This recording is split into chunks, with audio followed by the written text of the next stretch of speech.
आणि पुढचा विषय जो आम्ही सांगितलाय तो याच्या पुढचा येईल, तो म्हणजे आता पहिल्या ईव्हीएमवरती आमचा आक्षेप आहेच.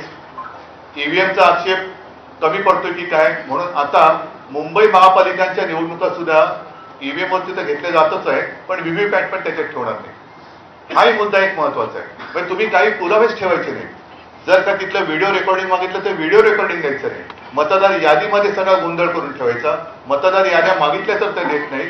आणि म्हणून म्हटलं की ही काही लोकशाही तुम्ही हुकुमशाहीच्या पद्धतीने चालवत असेल तर ती आम्ही कदापि मान्य करणार नाही.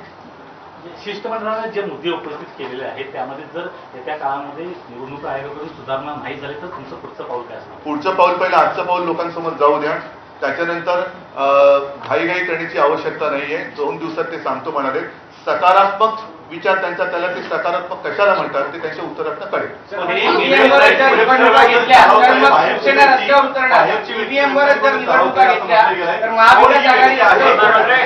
ही व्यक्ती कोण आहे आणि कोण काय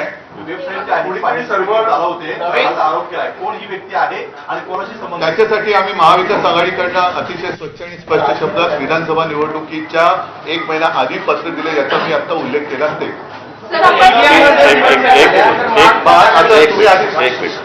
तुमच्या पहिल्या प्रश्नाचं उत्तर देतो मी, जे जयंतरावांनी त्यांच्याकडे मांडलं ते. पहिली गोष्ट म्हणजे ज्या वेळेला तुमच्याच चॅनलवरती, तुमच्या म्हणजे तुमच्या नाही चॅनलवरती ज्या वेळेला एक बातमी येते अशा अशा प्रकारच्या खोट्या यादीची, आणि त्याच्यानंतर ती 6 वाजता गायब होते.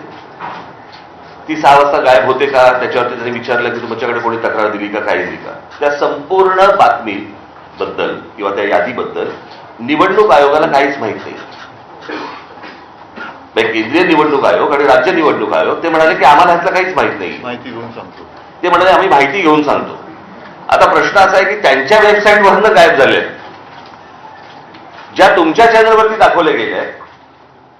मग जर समजा त्या चॅनलवरती दाखवल्यानंतर जर त्या याद्या गायब होत असतील आणि निवडणूक आयोगाला जर समजा ती गोष्ट माहिती नसेल तर मग हे कोण करतंय, हे कोण काढतंय आणि कोण घालतंय, हा तो प्रश्न आहे. आणि ही गोष्ट त्यांना विचारली गेली, त्याच्यावरती ते बोलले की आम्ही चौकशी करून सांगतो.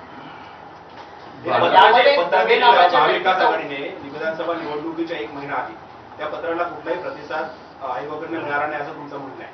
मग जर त्या पत्राला जर प्रतिसाद मिळाला नसेल तर आता तुम्ही सगळी एक्सरसाइज करताय, त्याला प्रतिसाद मिळाला तर कशावर? 12 ऑगस्टला आम्ही 19